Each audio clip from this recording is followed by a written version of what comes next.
Assalamu alaikum. Welcome to my channel Learning with Zergul. Hope all of you are fine and well.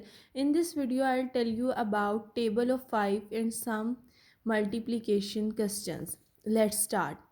5 ones are 5, 5 twos are 10, 5 threes are 15, 5 fours are 20, 5 fives are 25, 5 six are 30, 5 sevens are 35, 5 eights are 40, 5 nines are 45 and 5 tens are 50. Let's start with multiply. अब देखिए हमने एक number ऊपर लिखा है एक नीचे. अब हम टेबल पढ़ेंगे 5 का. 5 वन ज़ा 5, बहुत ही आसान. एंड 5 अब हम टेबल पढ़ेंगे 5 का 3 ज़ार 5 थ्री ज़ार 1 5 15. देन हम यहाँ पे देखेंगे 5 six are 5 six are 3 0 30.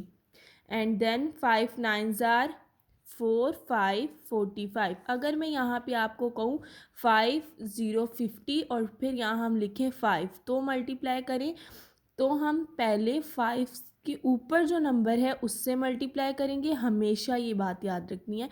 5 zero ज़ार 0 होता है. देन हम 5 5 ज़ार देखेंगे क्या होता है. 5 5 ज़ार 25. अगर आपको टेबल अच्छे तरीके से याद होगा तो आप मल्टीप्लिकेशन बहुत अच्छे तरीके से कर सकते हैं. उम्मीद है आपको वीडियो अच्छी लगी होगी. चैनल को लाइक एंड सब्सक्राइब करना ना भूलिएगा. तब तक अगली वीडियो लेकर हाजिर होंगी. तब तक के लिए अल्लाह हाफिज़.